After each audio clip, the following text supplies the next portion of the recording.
My name is William del Pilar. And according to Jill Biden, you can call me Taco Rico. And I am here with my good friend, Big John. How you doing, Big John? How's life? Oh man, life is exciting right now, and it's also very busy. We've got plenty of action going on here at Sports Grumblings. We're becoming like a network for podcasts, slowly but surely. We're building towards that ultimate goal, William. We've got points on the board. We've got you and your conservative cohorts over on Fired Up. I'm doing a little something called the Big Questions with Big John, and we've become very big as a source of breaking news. You can find all of this on sportsgrumblings.com. So I'm excited. I'm super excited. We're busy. We're continuing to be busy, and we're looking to continue to grow, William. Oh, yeah. Oh, yeah. Hey, and it took two people to replace me the other night. It did. Yeah. The other show, last episode, I got to sit in the pilot seat for this episode, for this show. And it was a fun time. And we were lucky to have the Velasco clan, father and son, Big Daddy V. Dennis and his son Holden, talking NBA. And that was a first for Sports Grumblings. We've had brothers, we've had good friends, father and son. Was a first for us, and it was a great show. If you haven't caught it yet, go back to the site, sportsgrumblings.com. Look at the podcast page, look at the points on the boards page specifically, and check out episode number 36, I believe. Points on the board, the Velasco father-son team. It was a good one. Yeah, I got to, for the audience out there, John's a great interviewer, though. I enjoy seeing you enjoy yourself with the big questions with Big John. For the world out there, John and I have paid our dues. And as y'all will discover who haven't quite done that yet, there's a lot of things you're going to do that you'll like, but it's a grind. So it's always fun to do something that you're actually passionate about. And I don't know if Big John's seen it yet, everybody, but I'm listening and working on some pages for the site for volunteers and podcasters. And down the road, we will be looking for a libertarian podcast to give that libertarian point of view. I'm a hardcore conservative with some libertarian beliefs, but I truly believe as a conservative who believes in my ideology that I can win the argument with truth and data. But I also believe part of winning that argument is making sure every angle is presented, whether it's liberal, a libertarian, a conservative, or whatnot. So it's just fun to see you. And if you haven't seen the libertarian, well, it's not libertarian interview, but John's interview with Daniel, help me out here, John. Danny Schmutter.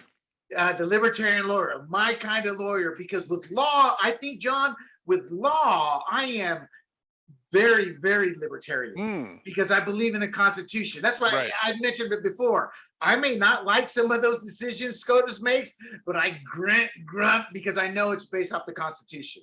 Right. That's why I loathe the leftists, because it's like, do y'all even know what the Constitution is? Y'all you took a hand and swore to the Constitution. It's like they just throw it out. And then you have the Justice Roberts. See, I'm digressing already. I'm already getting angry. Yeah. But we got a good show tonight. It's actually a lighthearted show, Big John. We're going to talk football. Yes. The Baker Mayfield saga. We're a little late on it. We've been busy, but we want to put our 2 cents in. Sure. Going from Cleveland to Panthers. I think he went from one death camp to another death camp. I'm just not a Matt Rule fan, and I'm not a Ben McAdoo fan. Ben McAdoo's big claim to fame is the failures of New York Giants head coach, and his positive claim to fame is he worked with Aaron Rodgers. We see how that's gone. He was brought in to replace Brady as offensive coordinator after he was fired, and I don't know. I'm just not impressed with the Panthers. I think QBs go there and die. And as a next sailor, we are going to go cougar hunting with Zach Wilson. Yeah. It's one of the few times I can actually say the term MILF without somebody giving me a derogatory look. And then we're going to talk about Lamar Jackson.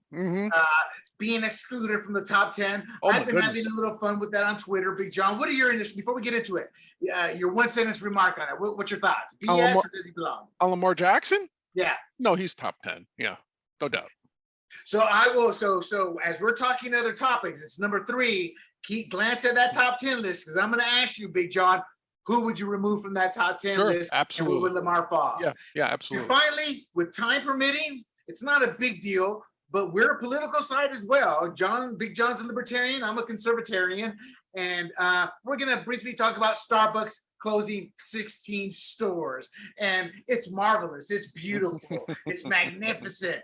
I don't mean any of that because people have lost jobs. Sure. But from a political purpose, I mean every word of that because it just validates and proves my beliefs of what works and doesn't work. And you fools out there who keep following those leftists expect more Starbucks type situations. Right. So there we have it, John. A great show. Yes. Sportsgrumblings.com. Podcast points on the board. Let's get going with Baker Mayfield of the Panthers. Your Let's first thought when you finally heard that a trade was consummated? Well, look, we all knew it had to happen. So it wasn't a surprise that a trade was pulled off. And I think we've been saying for months, since before the draft, since before the NFL draft, the Seahawks and the Panthers were the two most logical destinations for him. Right. The only question we had was two things. One, there were some who thought that because Deshaun Watson may still get a season-long suspension by the NFL, that would it have been in the Browns' interest to keep Mayfield on the roster? I think both you and I agreed, no, that's a horrible idea, even if Watson is out for the season. Because you can't hold on to Mayfield now. No matter what he says, he doesn't want to be there. You shouldn't have anybody, no cancers on your team. You got to get rid of him, whether it was his fault or not. So you're saying he would have been a cancer in the locker room, Mayfield, had he stuck around? Yeah, even if he wasn't anything proactive, like how can you stay on that team and not be a cancer? Do you know what I mean? Like, so I'm not even ascribing ill will or maliciousness to Baker Mayfield. I'm just saying, how can you spend all that time? No, and listen, the teammates aren't blind. They know the situation. They know that he was treated poorly. They know that he put his body on the line for them last year, and he got treated like crap. Okay, now it's a business. It happens. I get it. But what's Baker Mayfield supposed to do? Screw a smile onto his face and walk on the field? Look, it's not going to happen. Human nature, what it is. Now what's interesting to me is the details of the deal. That essentially the Panthers got him for nothing. And like, so William, let me just go over the terms of the trade. The Browns shipped Mayfield to the Panthers for a conditional 2024 pick. It's not even in next year's draft. It's 2 years from now. It's 2 drafts from now. And it's a conditional 4th round pick based on playing time this year. So it's a lot like the Wentz trade. If Mayfield plays in 70% of the snaps, the pick is a 4th round pick. If it's below 70% for any reason, it's a 5th round pick. John, yeah. Let's remind the audience, Baker Mayfield was a 2018 overall #1 pick. Yes, absolutely. So what you have going on there is that Mayfield is going to go to the Panthers for next to nothing in terms of draft pick compensation, but even more importantly, of the roughly 10.5 million of his nearly $15 million guaranteed salary is being picked up by the Browns. Yeah. So the Panthers are only on the hook for, to be precise, 4.85 million of his guaranteed money for the upcoming season. Now, with incentives, the Panthers would have to dish out 18.8 million. So potentially, but in terms of guaranteed money, it's basically just a hair under 5 million. The rest of it is still being eaten in dead money by the Browns. So from the Panthers' perspective, you get Baker Mayfield, the #1 overall pick in 2018, to pair with the #3 overall pick from 2018, Sam Darnold, who is also on the squad, right? Right. Now, you're going to potentially have a competition there. I think we all know how that one turns out. It'll be Mayfield who wins. Well, but John, I mean, you're saying that quickly as if that's a given deal. Yeah. I don't see it as a given deal. Again, I think the Panthers is where some QBs are going to die right now. I'm not a Matt Rule defender. I researched his background, great records. The problem is when you're the coach of Temple or Baylor, you know, you're playing maybe 1 to 3 tough teams a year and you're able to pile it up. Sure. So my take on any coach in the NFL is you're qualified to be a coach in the NFL. I'm not going to argue that like morons do. You're an above average offensive coordinator, head coach, etc. But that's kind of like where he's at, and he's kind of been stuck. And Right. and his offensive coordinator Ben McAdoo is nothing impressive either. I So never liked him. so I'm looking at, and John, actually, let me interrupt myself. Do you have any insight on Ben McAdoo? I haven't been impressed. His big claim to fame is he worked with Aaron Rodgers. You saw him as a head coach of the New York Giants. What did you think? He was horrible. Listen, if nothing else, if the only thing he's remembered for in terms of his horribleness is that he broke Eli Manning's career start streak for no reason other than to say, let me see what Geno Smith has. And I agree with that, though. But I would have started Eli to keep the record going, and then brought Geno in. I forgot all about that. Yeah, that's all you need to know about him. But listen, the original point is this: it's going to be a competition. I think, if you, based on what we've seen today, I would give the edge to Baker Mayfield. However, tell me the last time the New York Jets have had an actual successful quarterback outside of the I forget their names, but they're from the 90s. They had a couple of good, Richard Todd. I mean, he had some good years. And then Ken O'Brien. There you go. Those two. And to me, those were above par QBs. But for some reason, QBs go to die in New York. And since then, you guys have had nothing. And if various coaches, I think they've had an ownership change between those years, one. But it's just, you don't grow. You go there and you die. Then Darnold was traded to the Panthers, who were pretty much the New York Jets, the Southern version. And so my point to you is, to me, it's not a given Mayfield's going to. They will give and they will say Mayfield won that match. But my point to you is that could create a locker room controversy if it's a close competition. They come out of the gates, let's say at best 500, they start winning, losing some games. How does that not become a locker room conflict? Then you have the number 3 the third round pick quarterback, Matt Corral there. That's not going anywhere. On the other side. That's not going anywhere. Listen, here's the thing. Here's the one thing, and William, you're usually the one who brings this up. Bottom line, who's a playoff caliber quarterback? Between the two. Baker Mayfield's won a playoff game. Done. That's all you need to know. If they are otherwise even, okay? Let's say the competition ends and they're even. You put Mayfield in under center because he has taken a team to the playoffs. He's taken a historically horrible team to the playoffs. He took a team that hadn't won a playoff game since 1994, and he won their first playoff game in, what is it? He won in 2020, right? So 2 years ago now. Yeah, so 2020, right? 2019, whatever it was. My point is, what are we talking about? 30 years? Like they hadn't won a playoff game? Who did they beat, Big John? Their arch rivals, the Pittsburgh Steelers. The Steelers. I was going to say they beat the Steelers. So my point is, if for no other reason, Mayfield's your guy. He's a winner. For whatever other fault, him being immature or whatever, for whatever other fault he may have, he at least has proven he's a winner.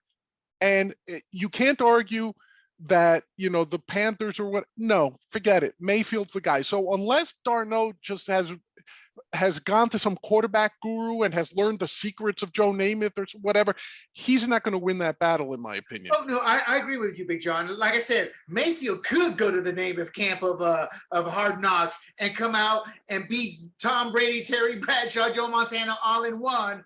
They are going to name Mayfield the starter, period. I agree with that. My issue is that's what they're going to do, but we've seen that happen in the past. I can't think of anybody specifically, but I do know when that's happened in the past and the chosen one falls on his feet sometime in the season, it immediately creates the locker room issues, because just because the coaches have anointed that does not mean that quarterback has earned the leadership title in that locker room. And the quarterback is the leader, and that's my concern. But let's get back to McAdoo real quick. Yeah. McAdoo was out of football the year Mayfield and Darnold came out. This is what he had to say about Baker Mayfield. Bob McAdoo, now the offensive coordinator for the Carolina Panthers, on Baker Mayfield, 2018. I didn't see a lot of pro-style football in his college tape. And if you're sure You have to be able to make up for it some way, somehow, and personality doesn't do that. I didn't think he was a great athlete. This guy is kind of like a pocket quarterback that is short with small hands. That's what I worry about. McAdoo had him ranked behind Josh Allen, Lamar Jackson, Sam Darnold, Josh Rosen, and Mason Rudolph. Now, the first two, okay. Now, this other three, Rosen's still in the league, but barely. Or no, he's a free agent right now. Yeah. And Mason Rudolph is the backup who will be competing to start this year. I'll be quite honest. I would rank him right now, Josh Allen, Lamar Jackson, then Baker Mayfield. But Baker Mayfield will be closer to the Sam Darnold, Joseph Rosen, and Rudolph than Jackson or Allen. Well, look. My point to you is, what do you make of that? I mean, he's going to Carolina, and they may not know each other, but McAdoo has pretty much publicly said, I don't think he's a great QB prospect. Right. You know? Well, he said that in 2018, so look, opinions can change. I can tell you right now, his public opinion's going to change this year, right? Look, when Mayfield got taken by the Browns, #1 overall, it was a shock. It was a huge shock because people expected Darnold to go first. That's all there is to it. They expected Darnold to go overall #1 for the most part. But I could tell you right now, Mayfield was not looked at as the #1 overall pick. That's why the Jets traded up to take Darnold when the Browns surprised people by taking Mayfield. So it's not like Mayfield came out being the consensus best quarterback in that class. And of course, there were those subsets of teams that thought Josh Allen was the #1 pick in that draft. I heard a lot of people, even the Giants, my Giants, were saying maybe we should draft Rosen. He's one of those intellectual quarterbacks, very smart, whatever. So I think Rosen has become the nightmare story for all young QBs. I mean, he was talented. I think mentally he was with who's a kid out of Houston that we always talk about, NFL analyst now, overall #1 pick. Why am I drawing a blank here? His brother plays in the Carr. David Carr. David Carr. I mean, I think Rosen fell the victim of David Carr. I think Darnold may fall the victim of the David Carr syndrome, and that concerns me for any QB on the Panthers. So that said, you think that McAdoo and Mayfield will come together? I think that too. Yeah. Now, they have weapons around them. Now, I don't think DJ Moore is a superstar. Everybody talks about him as a superstar because he performed pretty decently despite so many different quarterbacks. And I'm like, whatever, that's just my take. It's like when you're the only option on the field and the QB. Well, he can perform. Let's put it that way. He can perform. Right. Exactly. I'm not knocking saying he isn't any good, but I'm like, superstars really reaching. Yeah. Look, how many times can you use that word in a given league? So, exactly. I get you. I think that whole offense actually boils down to McCaffrey, if he can stay healthy or not, because he's arguably the league's best dual threat at the RB position for passing and receiving. When he's healthy. And that was my next question. Yeah. People like, he was hurt last year. No, he's been hurt the last 2 years. Mm-hmm. He's only 26. So physically, he should start coming into his own and be entering his prime. So I think that'll help. They have an improved offensive line, but honestly, you tell me. You follow it more closely than I do now. But I think he's leaving a better football team in the Browns and going to a lesser team in the Panthers. No doubt. Yeah, especially the one he had with the Browns. Like even if so if you look at last year's Browns team. And this year's Panthers team, he had a much better team. He had two top quality running backs, and in Cleveland, he wasn't expected to be the savior. He was expected not to screw things up, right? That was the expectation of Mayfield. Like he wasn't supposed to win games with his arm. On a side note here, before we move on, Deshaun Watson, it's his job now. He's under a lot of scrutiny. His suspension announcement's going to come out soon. Somebody's leaked that they're hearing 6 to 8. I think that's BS. I worked with reporters. I worked in that insider game. I know how it works. So unless somebody from that judge's office came out and said that, which is very unlikely in that type of situation, odds are they're just making crap up. And you know what's sad, John? I work with reporters from '96 until I left the industry, and I have never put it past reporters to sit there and just flat out lie and say a source is Well, told. sure. Look, I mean, when we talked about that, when we were talking about Watson a couple of shows ago, you asked me like, what do you think he might get, and what should he get, and what he might get, and I said he should probably lose 8 games as things stood at that point, and I said, but they'll probably suspend him for the season. So it doesn't surprise me. 8 games. So my question to you then is, guarantee contract, tons of negativity. It has split the Browns fans in half. Women are against him. Oh, worse than in half, yeah. It's his job. It's going to remain his job. But from a fan's perspective, and because now Browns fans are probably, and the Packers fans, probably the 2 most onerous fans in the NFL. How long a leash do you think he has? What I'm asking is, the moment he falters with all this baggage, are they just going to dump on him, or are the Browns fans willing to give him a year and to win them over? Look, just like with any loyal fan base, when you get a superstar player like that, you have some sort of leash, right?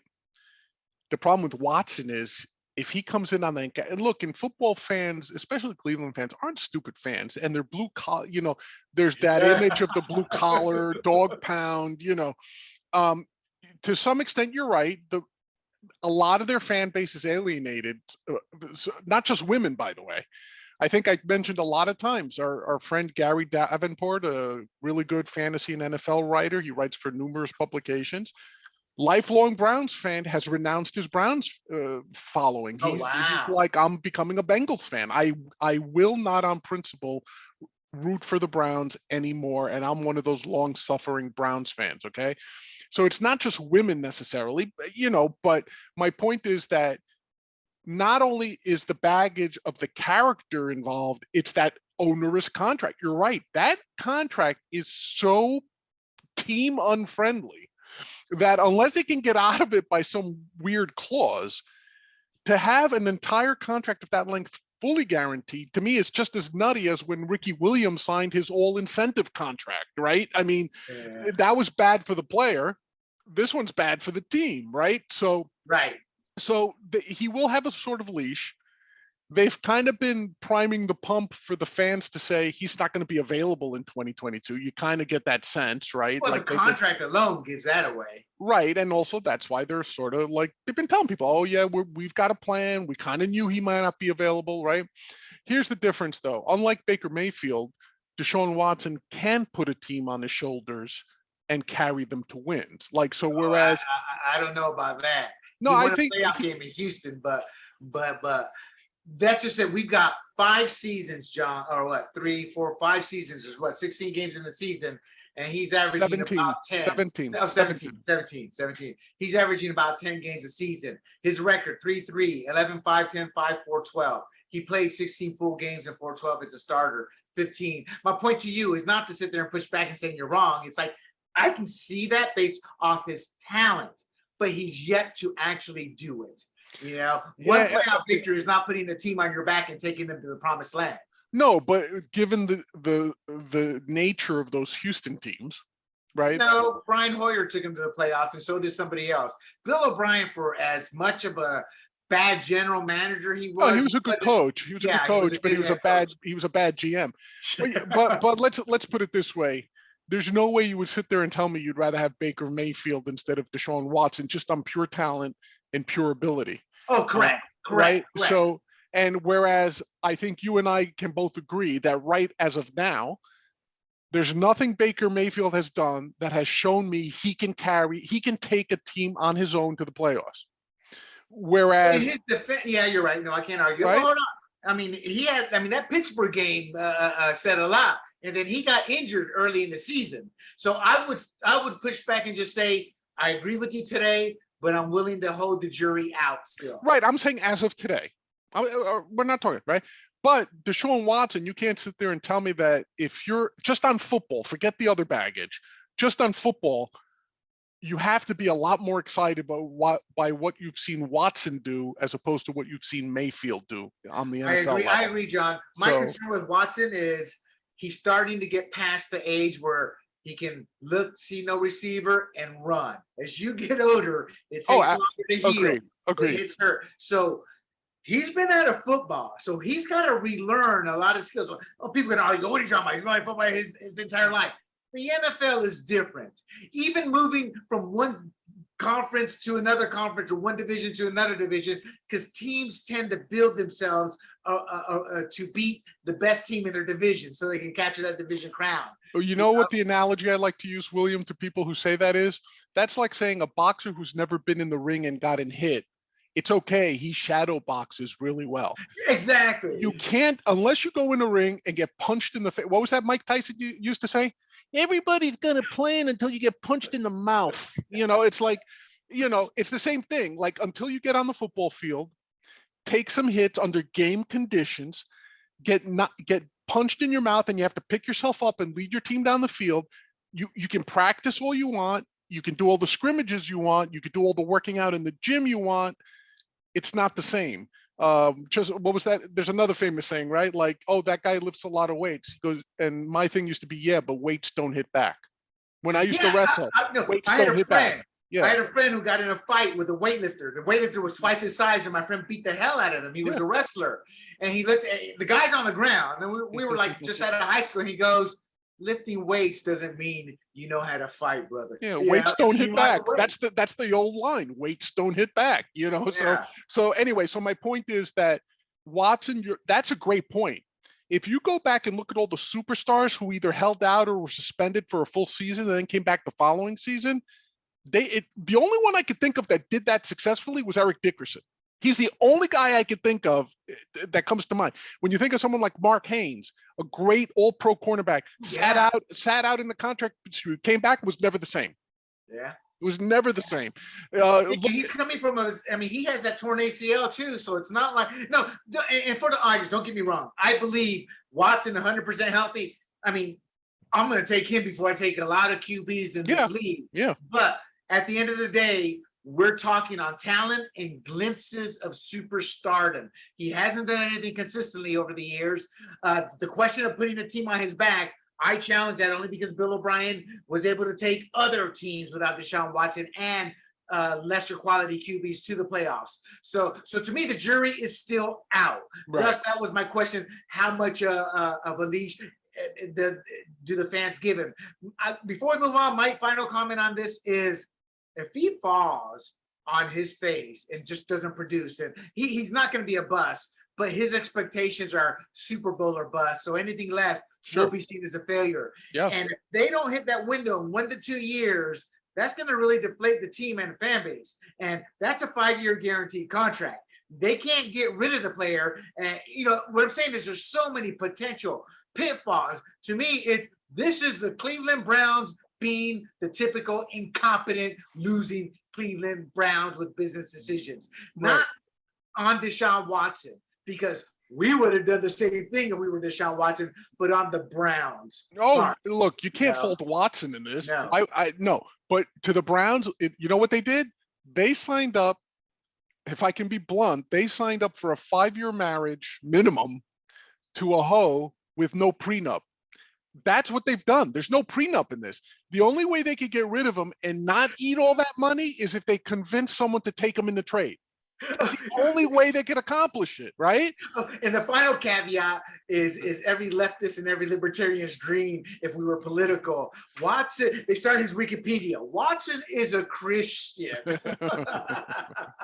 All glory to Jesus. Oh, well, hold on. Now, Watson, good Christians want happy endings for everybody, right? And with that, Big John, let's move on to another say the rest topic. Sure. And that is MILFs. For the world out there, a MILF means mother I'd like to. You can fill in the rest. Just F. You could say F.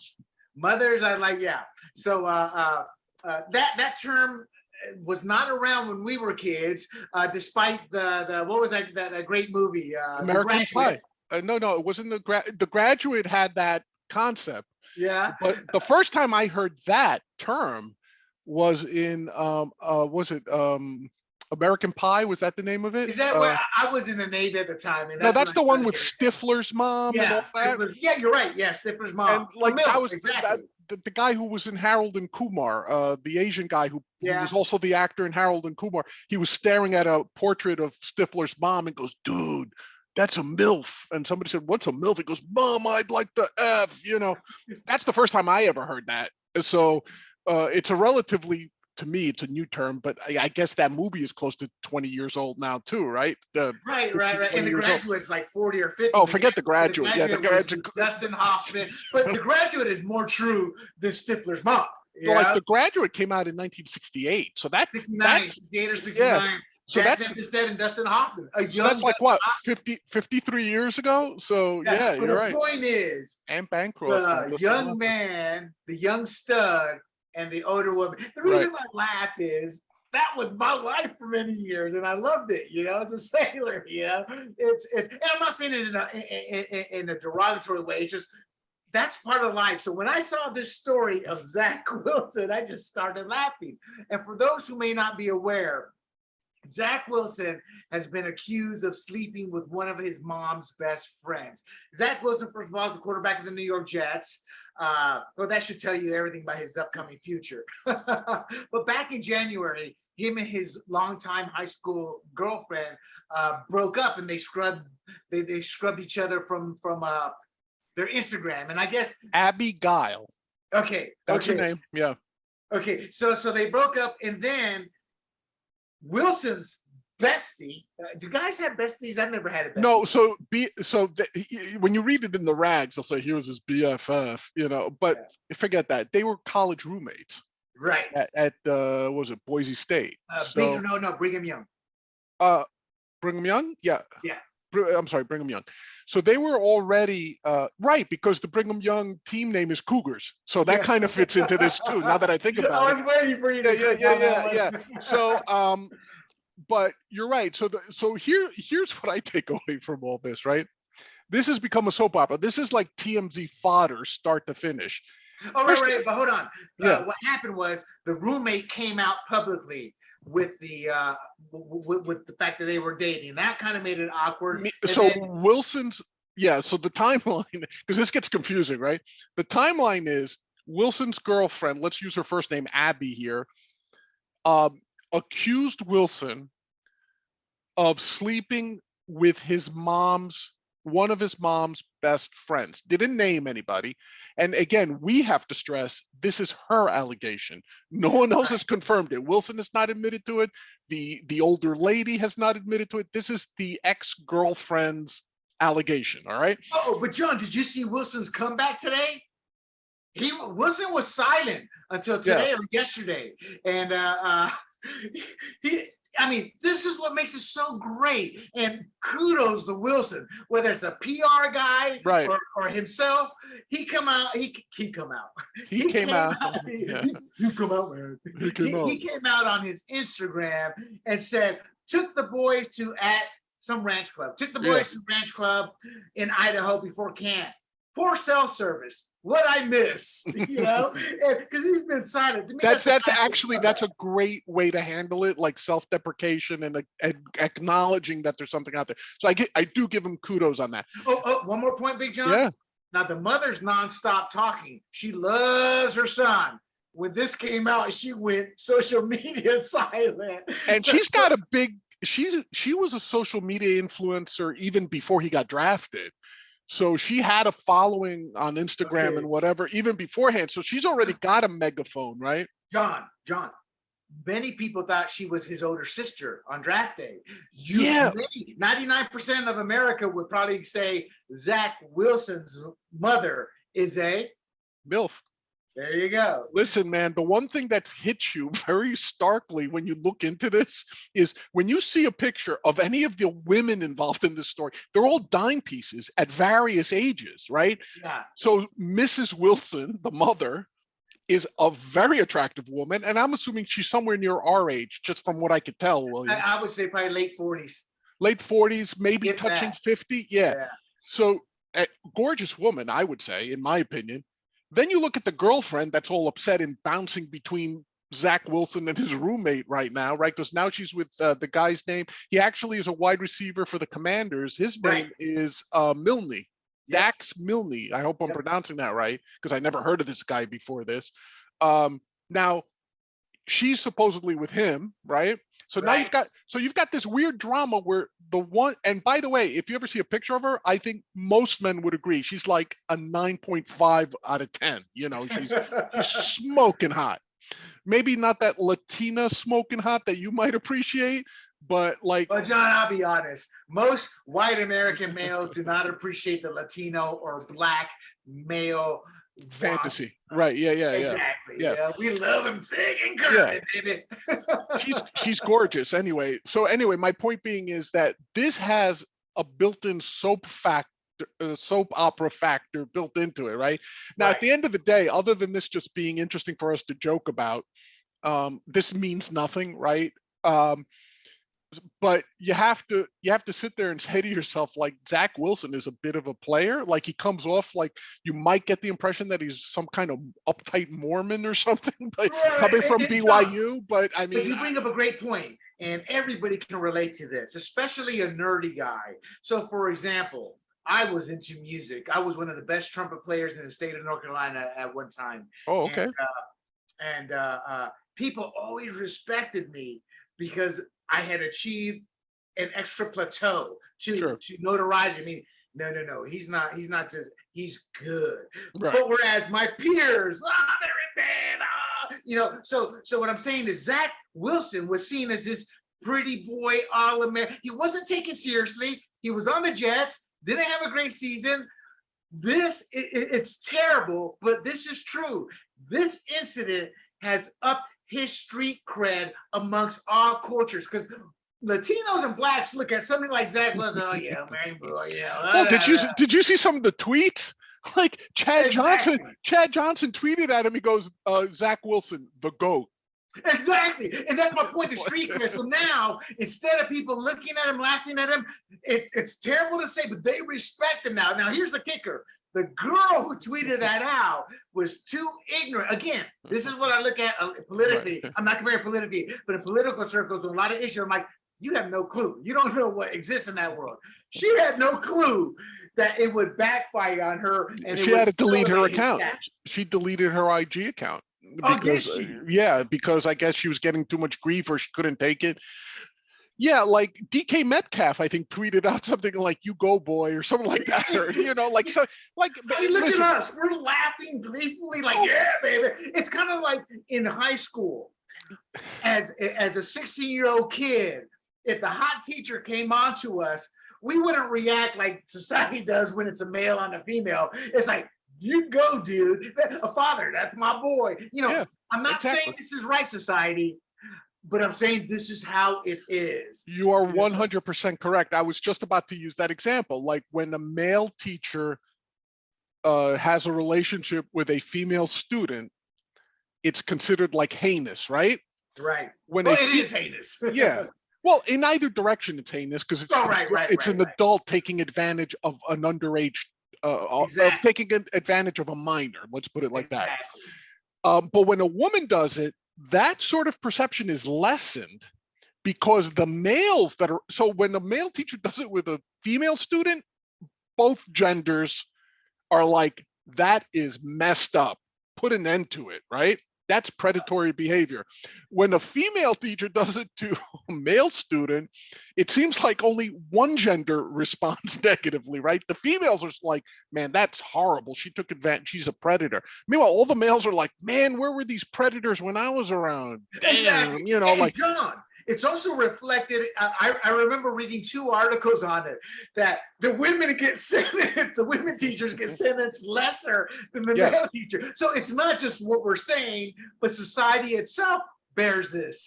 It's not. And again, please don't send us emails or leave comments that you guys have a double standard. Yes, we do. We acknowledge it's a complete double standard. But you know what? Sometimes in life, you just have to admit there's double standards, and you may work to change them, but it's still a double standard. So to your point, she didn't understand that she would get zero sympathy in the NFL community by making this public. First of all, let's face it. We'd like to think that her allegation is true just because it's interesting. But here's what she said. Wilson was sleeping with his mom's best friend. That's the real homie hopper. She was trying to be shtick, what's this her chick? How do you say that? 70s term? Shtick. Yeah, but it just backfired. No, John, you are absolutely right with all this. We're not saying it's right, but what people don't understand in this tribalistic nation we now live in, where Zach Wilson was pretty much relegated to the white man's world in terms of how people were viewing him culturally, things like that. He's now transcended it all and is now seen as the GOAT. There was a Twitter thing, it was showing this guy just running as fast as he could. And somebody tweeted Tom Brady when he finding out his wife, I can't remember her name. Giselle. Finding out Giselle is friends with Zach Wilson. I mean, I'm laughing at it because people, there are 10 billion more important things in life. This is just a fun time. This is part of growing up. This is part of the manhood of what males go through in fantasies and reality. Look, and growing as a person. And honestly, for you men out there our age, I am 55. I do not look it. When I went back home, I have no shame in saying I was hit on by a lot of girls who I grew up with and all that, because they were miserable with their 2-minute husbands. I'm not saying that to brag. I'm saying that to you guys. When you look in the mirror and you see that fat ass and you think you look good, your wife is asking for something else. So make sure you treat your woman well and you appreciate her, because if you don't, I will tell you, she will go out there and stray. And my first experience at my very first command in the United States Navy, at a on-base bar, I forget what they call them. I'm like, damn, look at all these women. And then my friend said, dude, the carrier just left. What he was saying is the aircraft carrier had just left for a 6 months. All the husbands were gone. All those wives were, and I got hit on. I didn't realize that she was married until I looked at her hand and she had taken her ring off. Right, and you saw, you saw the tan line, right? And John, I say this proudly. Sometime later, I was hit on and picked and chosen to be the final man for that woman at her bachelorette party. You know what I did? I got in a cab with her, got her address from her purse, took her home. You're a gentleman. She was so hammered. I mean, you're a gentleman. I never did that. In my days on Wall Street, the interesting thing was the thing that was guaranteed to get you some tail was to wear a wedding ring. Even if you weren't married, like I can't tell you, I would put on the black band and I couldn't tell you how many women I wouldn't even have to work hard. And I'm not a good looking guy. I mean, I wasn't as fat as I am now back then, right? So I was a little bit more in shape, but like basically what you see is what you had back then. And me and my boys after work, day of trading or whatever, we'd go out to the bars, the Wall Street bars. All you have to do is sit at the bar. I guarantee within 10, 15 minutes, some chick would come up, start talking to you. And you would flash the ring just to see what she was about, fake or not. And I got to tell you. And then the funny part was my wife will tell you, after we got married, I was still working on Wall Street, went to the bar. Some chick just plopped into my lap. Turned out she was an actress from a soap opera. Just happened into the bar because we were near 30 Rock. And some people would recognize her, just fell into my lap and just started like whatever with me. And I actually told her, I said, look, I just got married, right? And someone among my boys thought it was a good idea to start taking pictures so he could send them to my wife. So when she got them, she was like, what the hell is this? And I'm like, well, this is what happened. And she understood, like, believe it or not, thank God, my wife is very understanding. She was just like, yeah, I could see it. I could see it, not because you're handsome or anything. She goes, but I could see, because women have that at some age where they're like, yeah, I can mess around with a married man because he's safe. So to your point, it's like, yeah, when all those husbands left on the carrier, you may have been the only one around, but you know what really would have been a treat for those women? Married men, because it's sort of like mutually assured destruction. If they want to keep if they want to keep a secret, who better? That's why what was that website, Ashley Madison? Like, they were open, like, we are the website for infidelity. They advertised it that way. Are they still around? I don't know. They had a data breach. Yeah. I remember. In fact, that's where they caught Biden's kid, not Hunter, but the other one. Yeah. I want to Well, say what's safer than to know that you're among cheaters? Like if everyone's cheating, it's mutually assured destruction. If you come and call me at home, guess what, lady? Your husband's gonna find out too. So we're not gonna mess up each other's stuff, right? Because we're doing this on the D-Lo. So anyway, sidetrack, but it's interesting that you kind of phrased it that way. It's true. And the reason I'm laughing and having a good time with this is I was living large as a single man, not financially, but I'm 5'7". I'm not ugly, but but all my military travels were to Spanish speaking countries. There you go. And being fluent in Spanish, a guy could look like Adonis, but if he didn't speak Spanish, that chick was coming to me. Why? I was a ticket to the States, and I'm proud to say I never used or abused anybody, but I had a lot of fun. That you're willing to talk about. Exactly. There you go. So I think this is a non-story for the world. But in all seriousness, this is a devastating story for Zach Wilson in terms of the moment when this story came out. It's kind of like when you're late, when you're supposed to be in at 11 and it's 4 a.m, or your parents open the door and there's a girl in your room. It's one of those things. When this story came out, I can imagine him opening the door to the house and the parents sitting there like waiting for him like a 12-year-old child. Right. So for him, it may have had personal ramifications that he'll get over and they'll deal with. But at the end of the day, it's just, to me, a fun non-story that we get to play with. Oh, William, you're so mean. These are humans. Yeah, whatever. And I'll let you have the final word there, Big John. No, I agree. This was just a distraction. It's something for us to laugh at and giggle at. But like you said, what's the big deal? Like you said, it's not like it hurts his marketability. It's not like Zach Wilson's marketability is hurt here. Let's be honest. Even if so, and again, none of this is proven, right? It's an allegation. So do you think his jersey sales will jack up? I think as soon as it sells, I think so as well. All right, John. I don't have it in front of me. I got to dig it up, and I can in a couple of seconds. Yeah. But let's move on to our next topic in Lamar Jackson. I've been having fun with Lamar Jackson. I think Lamar Jackson is a special player. I love Lamar. I love and hate Lamar Jackson because I'm not a Ravens fan, but I love Lamar Jackson because he goes to his own beat. And he's a God-fearing Christian. He's not a Deshaun Watson Christian. He's that we know of. But to me, he's that God-fearing Christian who wears it on his sleeve, sticks to who he is. And not only that, he's the epitome of a role model. He'll come out and say, I got to work on this. Then he'll go out and work on it. He's a good kid. Incrementally every year, professionally and personally. I just love him to death. Yeah. So I've been having fun because he's not listed as a top 10 quarterback by NFL executives, analysts, scouts, etc. He was out of the top 10 list. If you had that top 10 list, I do. Read it out. Sure. And I guess start it out from the 10 to number 1 if you want. If you want to do a countdown style. All right. Exactly. And then we'll talk about where does he belong and who do you bump? Right. So starting out, like you said, this was a list of NFL executives. It starts out with Dak Prescott at number 10, Deshaun Watson, Russell Wilson, Justin Herbert, Matt Stafford, Joe Burrow, Tom Brady, Josh Allen, Patrick Mahomes, Aaron Rodgers. Okay. Impressive now, list.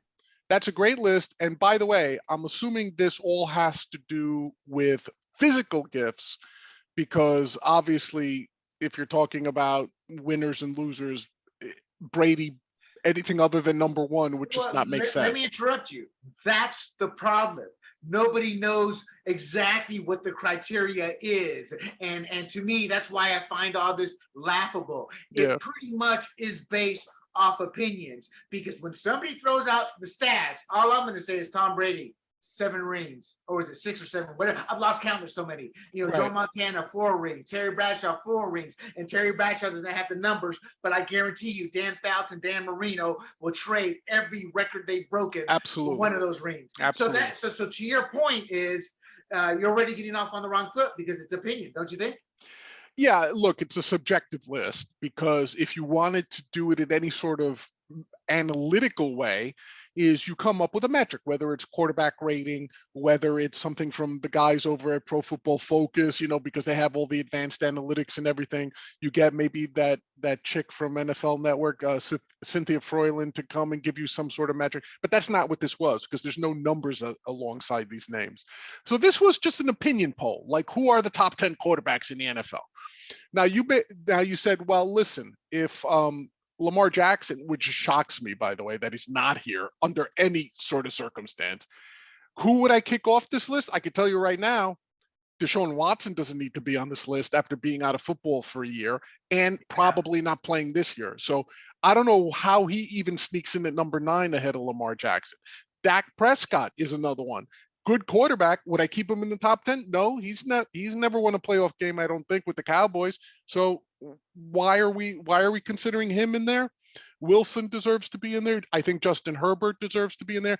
Matt Stafford, I think that's just recent memory. He's a great quarterback, but it's recent memory. He's the Super Bowl winner, so I guess people feel almost obligated to include him in there. Joe Burrow, I think I said it from the moment he was drafted. I think he has the it factor. It was a shame that his career got delayed when he got hurt in his rookie season, but the kid showed me a lot this year, taking the Bengals to the Super Bowl. I think he's a leader. I think he's got the physical tools. So I have no problem with Joe Burrow. Tom Brady, obviously. I do. I got the problem that he looks too much like Macaulay Culkin. Well, yeah, if we're using subjective criteria, I guess you could use that. Yeah, no, I'm kidding. I'm sorry. Brady obviously belongs there. Josh Allen belongs there. Hold on. Brady is number 4 now.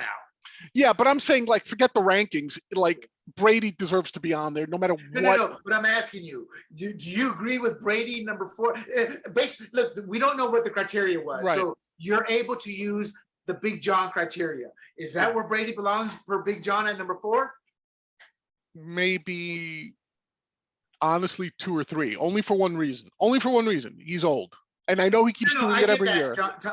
I'm confusing my name, John Tom. Yeah. I guess let me boil it down this way, because I want to hear the rest. But I'm just stuck at Brady number 4. Out of those 10 quarterbacks, who do you want? Honestly, Patrick Mahomes or Josh Allen. One of those two. Okay. Like, if the question is phrased like this, if you had to pick one quarterback to start your franchise with right now, who would it be? If you're asking me that type of question, it would be No. I'm just asking you, out of the 10 quarterbacks listed here. I've got one season, one quarterback. Season, no matter how old they are. No, what I'm saying is, out of this top 10, Brady at his height, Mahomes at his height, and his height is still being ridden. Yeah. Same thing with Watson and even Prescott. And Aber. So we haven't seen their full potential yet. Let me rephrase that. They still have the opportunity to showcase greater potential. But that said, your one quarter. You know what, Big John? Let's hold off on your answer. Finish with the breakdown. Right. So Brady's in number 4, Josh Allen number 3, Pat Mahomes 2, Aaron Rodgers 1. So out of those 10, well, before 4 through 1, any issues with those rankings? I don't think Rodgers should be 1. Gotcha. I don't think. So why is that, though? Physically, I would agree with you, but like we've said often enough, like he's awesome in the regular season, a dud in the. And I don't care how well he's thrown or how many yards he's thrown for. At the end of the day, he doesn't win playoff games. That's right. I understand he doesn't play defense. I get that. But you know what? You can't complain, because all those Packer teams were essentially his design. Well, and it's not just that. It's you're absolutely right. But when people say that, I get a little angry, because I'm like, yeah, and he could have thrown to the receiver 20 yards downfield instead of puckering up and dumping it to the tight end on various plays. What I'm saying is, with Aaron Rodgers, what I see is somebody just puckering up as puckering up can be, with fear. He doesn't want to make the mistake, and they lose. Prove me wrong. You can't. Not you. I mean, the audience. Prove me wrong. You can't, because at the end of the day, it's the records that matter. Now, some of it hasn't been his fault, meaning that Seattle Seahawks debacle. But that said, people forget they had a chance to come back at the end. It did go to overtime, just like the Falcons with the Patriots. People forget. They had to come back, and the offense stalled. So my point is that it's we can make every excuse for Aaron Rodgers, but at the end of the day, he has shown us the lack of an ability to carry a team. And to me, when you talk greatness, that's part of greatness. So, for example, I'm a huge Terry Bradshaw football fan. I think I've lost interest in him since he showed that he can't spell C a cat if you spot him the C and the T when it came to COVID. And I remember it. But that's another story. My point being is I never considered Terry Bradshaw as a player who was capable of putting a team on his back. But he has 4 Super Bowls, undefeated, because Troy Aikman's the same way. These are quarterbacks that belong in the Hall of Fame. They've earned everything they've gotten, but they were part of the ultimate team, meaning it was truly a team. And Aaron Rodgers can't even get to that level. No. And I think his playoff record indicates that. Yeah, I agree with you 100%, and that's why I wouldn't put him at number 1. And again, especially since there's no criteria. Now, are you going by strongest arm? Are you going by hardest to tackle? We're going by winning. No, I understand that. I'm saying, though, if you carved up this list in a different way, somehow you might find a way to make Aaron Rodgers number 1. But I'm saying just overall, no. The perfect analogy, say, to a baseball player when I think of Rodgers is someone like A-Rod, Alex Rodriguez. During the regular season, the guy put up monster numbers, but I think that's an unfair comparison because A-Rod was a roid user. but I'm saying when it came to the playoffs, disappeared. Unlike Reggie Jackson, who was Mr. October, right? October. I hated Reggie when it came to the Dodgers. Yeah. Not 1, but 2 World Series. But my point is, it's sort of the same analogy, right? Like Aaron Rodgers during the regular season, you always see those back before the 17-game schedule. You would see 11-5 records, 12-4 records, 13-3 records. Come playoff, 1 and done. Yeah. 1 and done. Yeah. 1 and done. Except for the 1 Super Bowl, right? But I mean, my point being is like, with Aaron Rodgers, you wrote an article about this, which was actually a great article, with the Packers designed to take advantage of all his skill sets to come away with 1 ring. Oh, yeah. Crime against humanity. Crime against humanity. When you look at Brady, who, when he, especially early on in that Patriots run, he won with different types of offenses. One was a running offense. One was with Randy Moss, bombs away offense. Then, like with Randy Moss, people forgot he threw 50 touchdowns in the season. Nobody thought Brady had that type of arm, that type of resilience as a passer, right? We all knew he was smart. We all knew he made the right decisions. He was a winner. He was competitive. Anybody who says they expect him to throw 50 touchdowns that season is out of their mind. They're liars. No, right? Brady has proven. I always thought, and I would still say, Brady's more of a game manager than anything. Yeah, but he has proven that when the spotlight is on him, he can come through. He can answer Brady the call. Gets more credit than he deserves because I think those were truly some great teams molded together by the coaching staff. And what people fail to realize is, in some of those Super Bowl wins, if you look at their season, the running game was not one of their strongest points. But come playoff time, that running game was chugging. And that was a planned strategy in terms of what Belichick and McDaniels and whoever else was there. And Brady was an important component. I'm not taking anything away from Brady, but I'm trying to say truly a team concept. Matt Castle kind of showed that team concept when they were able to keep winning with him. Again, at that top 10 list, I would take Brady because when I look at when I look at breaking it down, I don't look at just the stats. I look at the salary cap, the coaching staff, but more importantly, I looked at how much of a team player Tom Brady was willing to be by not having to be the highest paid player. That's one reason Peyton Manning is 2-1 in Super Bowls. And to me, he's lucky he got to the final 2 Super Bowls. He could, and that's the other thing. Brady won all his Super Bowls with one team, then went and instantly transformed another one to a Super Bowl winner. It took the defense of the Denver Broncos to carry Peyton Manning to a second ring. Yeah, because when they counted on Manning, the Seahawks destroyed him because he was predictable to them. Yeah, no, I get all that, and it'll sound like we're diminishing some of the greatest quarterbacks to play the game. We're really not. But looking at this is, like I said, first of all, you could replace Dak Prescott, Deshaun Watson, Matthew Stafford with Lamar Jackson easily. And even Joe Burrow to an extent, because we haven't seen it. I mean, have we truly seen enough of him yet? I would say what we've seen so far, I think he's probably in the top 10. Again, because part of my criteria here is I'm also looking at their age.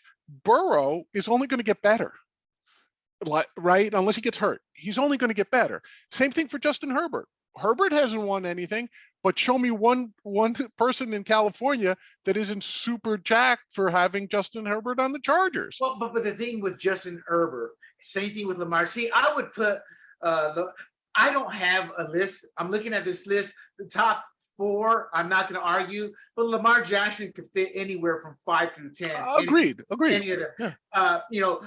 But the reason I put Lamar Jackson in there is his playmaking ability. Yes. And Herbert. I keep saying Aber like Bobby Aber, but Herbert has that same ability in a different way with the arm, but he can move. I mean, he's just an incredible and fun. That's the thing about Herbert and Lamar Jackson is they're fun to watch.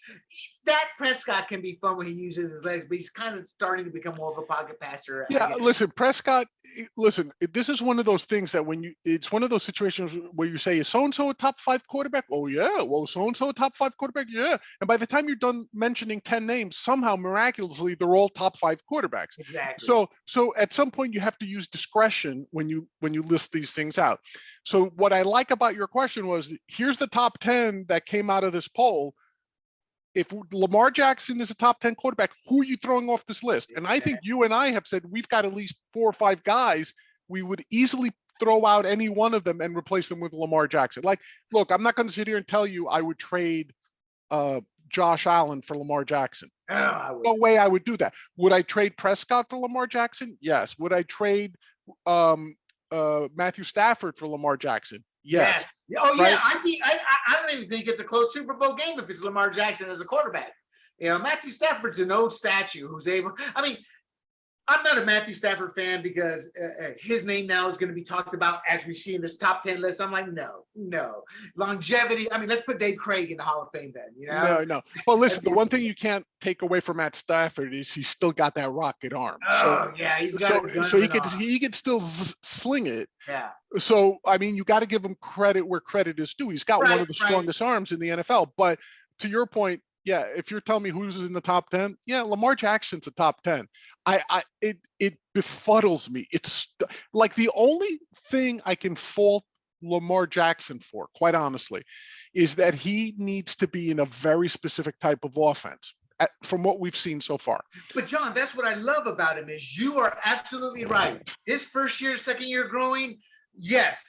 But that's why I love him because he says, I got to learn how to stay in the pocket more, you know? And he's not a dumb kid. He'll realize I'm getting older. What I'm saying is last year was an injury-riddled year. He's extremely intellectual in the sense of his body, himself, and his beliefs. So I'm sure he sees the fact that he needs to become more of a pocket passer. So I agree with you, but I also think he has the ability to adapt and learn. I don't want to say any offense, but transition. No different than Brett Favre, no different than Steve Young. My fear is he becomes a Michael Vick, doesn't learn, or Randall Cunningham. They don't learn how to become pocket passers as they get older, and injuries end up dooming them, you know? Yeah, but I said that's the only reason I would have dinged him. But like by ding, I mean you don't put him at 5, you put him at 7. That sort of dinging. But I mean, yeah, like to me it's ridiculous that he's. Okay, I may have asked, but before we move on, then who's your number 1? It's between Josh Allen and Patrick Mahomes, and gotta give me one. Oh man, this is a toying. I might go with Josh Allen, just because he's a bigger quarterback, and I think he can still he could still put his head down and be a fullback if he wants to. Right. Now where Patrick Mahomes comes out on top, I think, is he's a better passer than I Allen. want to say better passer. He's a more accurate gunslinger. And the reason I say that there's a difference is Patrick Mahomes is not your traditional pocket QB Right, or even right. rushing QB. I mean, he's a true gunslinger. But unlike Brett Favre, who we would look at all those interceptions every year, Patrick Mahomes is on point. So I would say he's a better passer than Josh Allen. But Josh Allen, actually, I mean, I'd give Mahomes over Allen simply put, he's won a ring. My number one, Tom Brady. Not because I'm a Tom Brady fan, because I'm not. I was never a Patriots fan. I was always one of the ones, whatever team is playing the Patriots, I'm going for that other team. Right. But Tom Brady has 7 rings, and there's no accident. That's not a fluke. I don't disagree with you. I don't disagree with you. Oh, 7 rings and what, 10 Super Bowl appearances? Yeah. We're like, you and I don't want to say it's safe to say, but the likelihood of you and I in our lifetime seeing somebody duplicate 10 Super Bowls is probably not going to happen. All right, we're at an hour 5 minutes, but we got a very short topic here. Starbucks is closing 16 stores. People are going a little political. We hope you enjoy the sports version. Let's get down and dirty. 16 Starbucks are closing. They are in blue states, in blue urban cities. Is this a sign of what happens when you defund the police, when you go full-blown leftist in these cities, that Starbucks, who is a big leftist promoting corporation, that even they're going, we're out of here? Explain to us, Big John, your thoughts and kind of what's happened here. Well, the 16 store closings are due to this is according to the company, safety reasons, meaning that they're worried about the safety of both their employees and their customers at these specific 16 locations. Now, bear in mind, in the US, I think Starbucks, I read, has nearly 9,000 locations. So these 16, by any metric, are a drop in the water. So I think while it's easy to start drawing conclusions, it's just 16 out of 9,000. So but John, I agree with you. This is a drop in the bucket. But the ramifications of where the stores. Well, I was going to say, like, the 16 stores are across 5 cities, and those 5 cities are Seattle, LA, Philly, DC, and Portland, Oregon, right? So all of them, without a doubt, what would be termed as liberal, leftist. Ultra yeah. None of them are anywhere near neutral or red, right? So now, is the result that they're closing because of them being leftist? I don't know. The inclination is to say yes. Oh, no. I would say politics has nothing to do with their decision to close it. Crime has everything to do with their decision. Yeah, listen, look, first of all, if you're looking at increases in crime and stuff, then I'm surprised New York isn't on that list. That given that there's one Starbucks on top of every other one in Manhattan, for example. Well, aren't they all within office buildings, or most of them? Well, that's what I'm saying. No, a lot of them are, you have both that are in the tall buildings and also on the street corners. But literally in Manhattan, if you're on the corner of, say, 35th Street and you cross the street to 36th Street, you'll see 2 Starbucks there. They are literally within 100 feet of each other. And you say to yourself, how can they sustain that business, right? But they do somehow, right? That's their business model. So my point is, I'm surprised New York isn't on that list. And New York has had a sharp increase in crime and things like that. So it's a little bit. So it's sort of like the gun control thing, right? Yeah, very good point. Yeah. New York is a crime-ridden area right now. Yeah, and we're reverting to, it's cyclical. We're now reliving the 1970s of my youth in New York City, right? That's so right. It's to me, if you've lived long enough in New York City, like I have, these are cycles that come and go. Every 25 years, you have a complete shift, right? That's because politics. And it just seems to be human. It seems to be human nature, right? When I tell kids about how horrible the 70s were and the killings and the muggings and all that, they've never experienced it. Their parents likely haven't experienced it. So they're like, nah, you're just trying to scare us and stuff. But, there's a reason all those like Dirty Harry movies, like in LA, all the 70s, from the 70s, from the 70s, all the Death Wish movies, right? Yeah. Like all those things, the Warriors, these were all New York City. But John, you're bringing, all those movies were birthed because of crime and high crime in urban. And yet every single one of those movies, I guarantee you, a Generation X, or probably outside of the Dirty Harry movies, they don't know what you're talking about. Right. We're the last generation that lived through that as kids, right? For the most part, Generation X. You're absolutely right. So to that extent, I don't know how much of this, I think it's just cyclical, but it is Well, it doesn't matter what it is. The It, point it, is, it can lead you to that stores. conclusion. And again, mathematically, I have to be honest, there's no statistical significance to 16 stores. Now, Right. This is purely political. The ramifications exactly, are political. And exactly. these are, in political terms, those 9,000 stores, politically speaking, they're all shut down right now. Yeah. Meaning that's the ramifications of this story politically. Yeah. Now, to try to be fair on a little bit here, I wouldn't necessarily categorize Starbucks as a completely leftist organization for one reason. They are anti-union. So Dave Schultz, who's their CEO for the third go round, yeah, right? Now listen, I think I know what you're going to say, but let me finish. No, say it, because I'm always interrupting you by saying, what am I going to say? I was going to say, this is his third go round as CEO. They've called him back to try to right the ship. So yes, he's done a lot of what might be considered progressive business things, like listen to the employees, try to make things safer. Right on the cup, remember all that? Yeah, all that stuff, right? So they got that.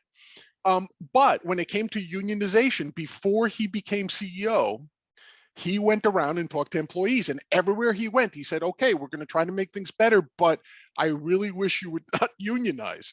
Like, you should not be joining a union. And he actually gave a little bit of a threat, because he said, if you unionize, I am not sure we can guarantee you benefits. Meaning, you unionize, we'll find a way to get rid of you. Right. That's sort of the implication. Right. Which is not a leftist position. That's a business position. Right. And that's my whole point. So what am I going to say? I was going to say he's still a leftist. I think you're going to say he's still a leftist. It's just that he's looking out for the bottom line. He's looking out for the bottom line. Yeah. But, and you're right. He's looking at the bottom line, but he's still a hardcore leftist. Amazon. There were startups, business, those online magazines. There were a few in New York that did unionize and went out of business like a week or two later after they had been warned, if you go union, we ain't got the money to support out there. So every business is anti-union. That's the one thing that has no political bearing, as weird as that sounds, because every leftist corporation is anti-union. It's an accepted fact. And so that does not change the paradigm of what Starbucks is. Is that the right way to use the word? It doesn't change who Starbucks is. Leftist organization, because Amazon, Starbucks, every big corporation is anti-union. That's just a fact of life leftists have learned to live with. But when they see an opportunity, they jump on it, much to their own self-defeat. Well, it is and it isn't to their self-defeat. I mean, I understand the appeal of a union, especially if you're a company made up of low-wage earners, right? Low-wage workers. The problem is that people who take those positions are typically not people who understand how economics works. So, or they don't understand how businesses work. Like, they think that everybody deserves an equal share of everything, and that's simply not the case. Unions themselves are predatory. They're exclusionary. People think that unions are great, but guess what? As we found out with every union that's still around, and most unions have been, look, unionization in the US has taken a steep decline. It's never rebounded to its pre-Reagan era levels. Like Reagan, if people remember, is the one who put the fork in the unions, right? Starting with the air traffic controllers, and then every other union got busted, not by the Reagan administration, but just because people said, we don't need unions anymore, right? And kudos to Reagan, because he was told by all his advisors, don't do this, don't do this. All except one. Which one? Oh, Milton Friedman. Right. The only one that mattered, by the way. Right. And when it came to economic issues. So anyway, my point is that unionization has been falling steadily. It sort of blipped up a little bit in recent years, but not a lot. But my point being that unions, for the most part, people don't realize. They think, oh, wow, they're fighting for the work. No, this is what they're doing. They are protecting the jobs and wage earnings of few people at the cost of other people. So when you say, for example, oh, wow, the teachers union protects teachers. No, what the teachers union does is it protects its members. Try being a teacher who wants to teach at a school who refuses to join a union. Like, it can't be done. It's almost impossible, right? Because that's not what unions are about. And they're not about the children. No matter what Randy Weingarten says, it's not about the kids. It's about their members. And listen, from that perspective, they're right. They're an organization that exists to benefit their dues-paying members. That's all there is to Right. it, Right. right? What I find as a libertarian to be objectionable is that unions have preferential government treatment, meaning Yes. the NRLB, right? The National Labor Relations Board. right, Or NLRB. NL. I got it I backwards, had to right? say Yeah, it. Yeah. yeah. Those guys, like, why do they need to certify anything? Why is the government getting involved? Like, if a union wants to form, I've got no problem with private unions, and if they present a business case to the corporation that says, hey, we're better off, and listen, there might be cases where if you've got 2,000 workers, it might be beneficial to the business owner to say, I don't have to deal with 2,000 individual contracts. That's right. Right? If they present me an offer that says all of our members agree to X, and you won't have any issues, and we'll provide skilled laborers, productive laborers, maybe if I'm a store, all right, I don't want to deal with 2,000 separate contracts. Police unions make a sense like that, right? Or like large. Oh yeah, yeah. We have out here in San Diego, John. It's a nightmare. Like that's why when people, you don't blindly do anything. You don't blindly defund the police as one big block movement, and you don't support the police like one big block supporting, because the police unions have pretty much helped bankrupt San Diego at times. They're no different than a regular union in terms of how much we're fitting to these individuals, and firemen are this. I have no love for unions, and I get sick and tired when I get the guilt complex, whether it's a teacher, a fireman, or a policeman. In Panama, I am so damn pro-union because it's so corrupt. There are no unions. They block it out. In the States, I'm so anti-union because they've become so corrupt. And my biggest comment that I always make on the unions were so great for America. Why did the 70s see the complete exodus of manufacturing overseas? I'm not saying that was right, that they should have left, but it was a massive exodus of taking jobs out of the country because it could be done cheaper elsewhere. Well, why that's do you think China's become a national power? Was because of part of the reason is because of unions here driving jobs over there. Now that said, those wages they pay over China that or Panama, it's horrific. That's why they need unions. But my point is, it's just like everything else in life. It starts out with noble purposes, just like every politician with his first campaign, and they all become corrupt. Oh, I disagree. I don't think unions ever started with a noble purpose, because I think it was a noble purpose fed to its members. Oh, I don't know, John. I mean, the Ford factory was using children. They were using child labor. If you talk to a lot of libertarian thinkers, and I plan to have some more on my interview show, very few have objections to child labor if it's not forced, if it's not coerced. Because listen, I'll tell you. Listen, like ours, I've seen child labor in Panama.